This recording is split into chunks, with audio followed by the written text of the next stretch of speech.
Good afternoon. This is my vlog, Spectrum Support. I know I haven't been in here in a while, but I've been on my other page. It just has things on there like Cook with Chelsea Lou. I'm finna rename it actually, but it just has like nail stuff on there so far, just like short little shorts basically. And I have to keep my footage under 3 minutes because it's my monetized page. This page is not monetized, but it holds a very special piece of my heart as it is related to my son Howard. This page is called Spectrum Support, and it is for people that either have autism themselves or people that have loved ones that have autism. So, last time was a while back. I believe that I was talking about developing a routine, or developing a routine for your loved one with autism, or it could have been something like knowing when to add new things to your routine and whatnot. So I'm just gonna keep branching off of everything that I'm talking about here, because you know, as a mom, as a single mom, my brain is kind of like everywhere sometimes. But I'm coming back to this page full force. I'm not taking no more breaks. My son has been doing track practice and whatnot, so those are the last things that I've really been posting on here footage-wise, because he's been doing track practice very routinely, basically like every Thursday. Sometimes add an extra day of the week for him to practice on that. He's getting very good at it. He is learning how to stay in the lane, and he's learning how to go really, really fast. And sometimes he whines a little bit because I encourage him to go faster. But, you know, he just has to, he runs quickly by himself, but freely in spurts, only when he wants to. But there are rules, you know what I'm saying? Even in Special Olympics, there are rules. So, I'm hoping to have him attend the area meet in January, and hoping that he can kind of establish himself a name in athletics that way, versus the way that I tried to have him join or try out for the average developed kiddo track team. That was a no-go, even though technically that's not really supposed to be a thing. Like, you're supposed to give everybody an opportunity, equal opportunities, you know, per the Disability Act. I believe I very clearly, to the athletic department, stated that I knew the page number, the title number, the section number, whatever. Like, I stated it. I wrote it down and everything, read it to him. But it's all good. There's always a way around things. So yeah, I'll be supporting him in the Special Olympics this year. Anyways, on to my topic. I would like to talk about spatial awareness. First of all, when you develop a routine for your loved one with autism, it has to be one thing at a time. So like you're wanting to take care of the basics, like morning hygiene, you know what I'm saying, brushing your teeth, you know, rinsing the sink out after you're done, you know, putting on your clothes, just chores, like maybe take out the bathroom trash, you know what I'm saying? Anyway, first thing in the morning, making your bed. That's what I'm going to display on here later on today, is my son, showing you how I've been working with my son how to make his bed. Like, that doesn't seem like such a big deal, but dexterity, hand dexterity, and like, I guess they're called fine motor skills. People with autism lack those a lot of times, and they have to be worked on continually. Like just things like brushing your teeth, or things like making your bed. Like the fine motors, like the use of the fingers, the big strength is there. Like, he can pick up big old things of water and everything else, and it ain't nothing to him. But his fingers, the use of his fingers separately, is what he struggles with. So we have to work on things for quite a while before he gets them down. So like routine wise, basic routine: making your bed in the morning, getting dressed, putting your clothes in the dirty clothes. If your laundry hamper's full, putting your dirty laundry into the washing machine. He's gotten to the point where he spins the washing machine dial, but he can't pull it up because, again, that's his fine motor skills, and it's, you know, it takes a lot. But he will get it. And then after that, going in the bathroom, brushing your teeth, rinsing the sink out after you're done, wiping your face off, you know, washing your face. I do that for him right now. He doesn't do that just yet. Then, like, taking the bathroom trash out, and then, like, then maybe there's breakfast or something like that, and then after breakfast, he colors for a little bit or he paints. I'm gonna take this moment to show off my little baby's work. Well, not my baby, he's a big boy. But I've recently discovered, and I can add in stuff now, like freely, that I wasn't able to add in before. Because, you know, I built him a basic routine. This man is a very good painter. Like, I know to some people that might not look like a lot, but this is abstract art. This is real art. This is a real art category. There's things like this hanging up in the museum, and people are charging like thousands of dollars for it. You know what I'm saying? Mind you, it's probably on a bigger canvas. You know, this is hard paper. It's not copier paper. So it's like basic, you know, like watercolor paintings go on that. That's acrylic paint on there. But I didn't want to give him like a whole canvas if he wasn't like fully committed to it. We first started out with finger paints because they're like $1 for like a whole pack. And then I let him graduate when I saw he was actually painting. And he got it. Probably like the second or third time he realized like, oh, I could just do whatever I want. And he got really excited. He started slamming the brush everywhere. So there's like multiple designs within the design, you know? Anyways, after I developed a basic routine, you know what I'm saying? So he will paint or color that day. Then after he's done doing that, we will sometimes go outside, you know, depending on if he like just feels like sometimes it's too hot, you know. But we'll try to go outside for at least 10 or 15 minutes. And then we will did I already say lunch? I said breakfast. Okay, so then after that, after he's done with all that stuff, we do that for like 45 minutes to an hour. He'll watch Gracie's Corner for like about 30 minutes. Then we will have lunch or whatever. And I try to take care of stuff like this, like during that time, but I was a little late today because I had a therapy appointment, a therapy session. So if I'm a little bit all over the place, that's why. Then we will, after he has lunch, he'll color or do whichever activity that he didn't do before that, or like work on like some letters. We've been working on some letters over the summer. Sometimes he whines because he doesn't like, nobody likes doing the same exact thing every single day. That's why I try to switch it up. But it's very good for autistic people to have a routine, you know, because they know what's coming up. And a lot of time it's like if you try to do things out of order, it just makes it more stressful for them. And you won't be able to add in extra stuff and learn what they're capable of if you don't get the baseline of the routine down.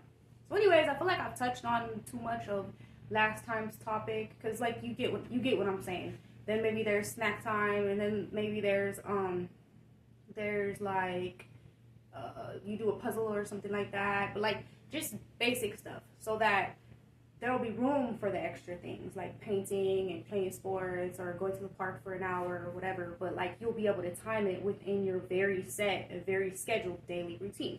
That is very important. So anyways, yeah, so like I wanted to talk about spatial awareness. How I've added this into his routine on a daily basis is like, okay.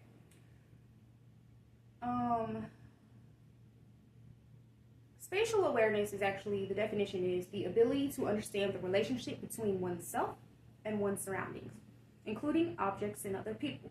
For example, if you're walking around the kitchen, you know, you're just freely walking around the kitchen and you bump into the table. Like, it's being able to walk around the kitchen without bumping into an object because you recognize where your body is in relationship with objects around you.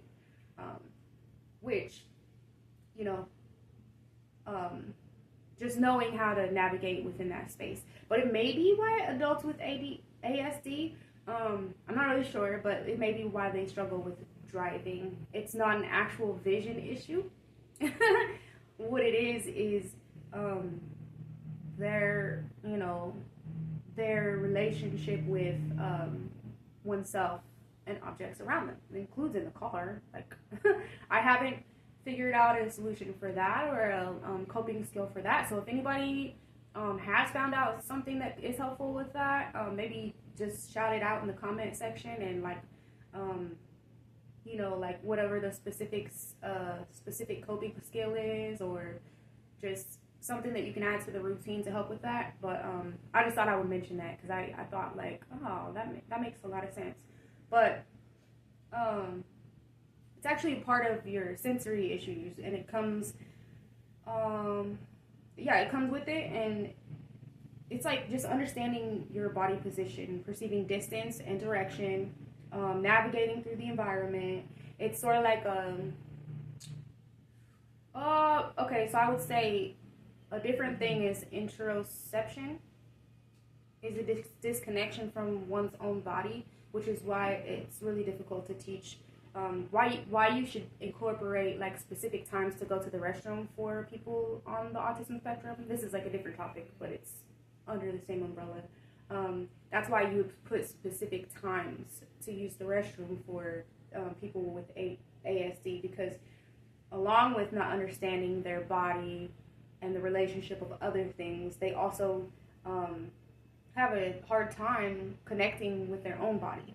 So, like, meditation helps with that. I'm not sure, like, how you could really incorporate that, but just, like, maybe a time to just sit, you know, and to just be. And, you know, like, the head, shoulders, knees and toes, like that. That's something helpful with that.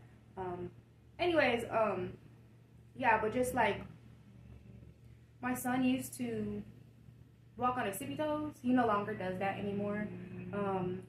But I'm assuming that when he's sleeping, because he does do like a lot of feet movement, like trying to stomp on the mattress and stuff, that's why he's very hard on his mattresses. I bought him a brand new mattress last year, and I had to buy him another one just now recently. So what happens though is that same spatial awareness ability, it's like affected during when you're like standing up. That's why some people walk on their tiptoes, or when you're laying down. And then it's like described as a floating sensation, like you're floating when you're laying down.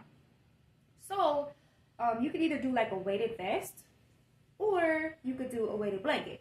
I prefer the weighted blanket because, like I said, my son doesn't necessarily walk on his tiptoes anymore. And some other things that I've incorporated within his routine, like I said, to help with spatial awareness, and simultaneously interoception ability, like recognizing bodily sensations and stuff like that, being in tune with your own body, and then also being able to in turn judge where your body is within your surrounding. I have he does selective stomping. He is not allowed to do stomping when he's mad though. I let him do stomping like for fun, you know what I'm saying, like the song, if you're happy and you know, clap your hands, like that. And you know, that is like stimming that provides proprioceptive inputs, and it helps specifically with body awareness and spatial orientation, sensory regulation, helps them remain grounded or alert, motor skills and coordination, and emotional regulation, because, you know, it just helps with all those different parts of the brain, those different activities. So basically, I also have incorporated the yoga ball. That improves spatial awareness as well, through what's called, and this is all like stuff that I just like Googled, stuff that I already knew, that I just like Googled just to make sure like I'm telling the truth, because I just memorize things and add them to my routine, and then I don't remember where I got them from. My apologies. This isn't just from my like humongous like Jimmy Neutron brain, but so like the yoga ball, what it does is it improves spatial awareness through what's called vestibular stimulation, because you have to constantly balance yourself while you're on it. So that is crucial for spatial orientation and balance. And yeah, that's basically the things I've added that have improved. He's improved like 1,000% when it comes to falling asleep. I'm imagining that he used to just feel like he was floating. It still takes him an amount of time because of the ADHD because of the umbrella that autism has, like the other diagnosis is under it, and a lot of times there's ADHD, and he has that. It just like sometimes still takes him a while to fall asleep, like 2 or 3 hours or something.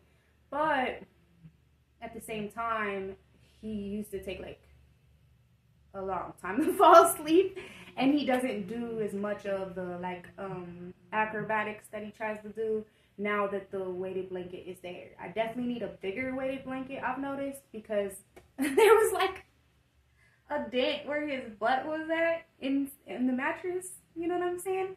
Because the weight was like not balanced. Because it's like, I got the kid one, I should have got the adult one, but even if I would have got the adult one, it still would have been only enough to just barely cover his body, like basically the size of a regular throw blanket or whatever. But yeah, like going over that information again, I did want to go over what I went over last time originally when I started the video, just because I wanted to like recap, because I haven't been on here for so long. So yeah, the basic routine. Like, I mean, what I do is like I Google like people's routines for their kids or whatever. Like, I used to work at a behavioral health facility with kids and stuff like that, and so like sometimes I just copy off of their routine, minus the like disciplinary, most of the disciplinary stuff. But yeah, just like a basic routine. And then once you incorporate that, you can add in extra stuff that are helpful, such as like if you recognize they're walking on their tiptoes, or if you recognize they're having trouble falling asleep, it might be because they legitimately feel like they're floating while they're sleeping. If you notice that they have a tendency to walk up high on their tiptoes, that probably is something that they're actually struggling with. And then yeah, the weighted blanket helps with that. And the yoga ball, putting them on the yoga ball, giving them an amount of time during the day to be on that, as well as Howard, I will press play on Gracie's Corner in a minute. Calm down.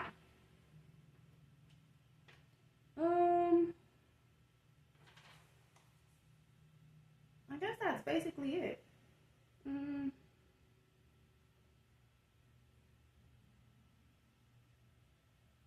Oh, and just practicing like stomping your feet and just clapping hands and just things like that, like things that you would do like in a daycare, just because autism is considered a social, emotional / sensory thing.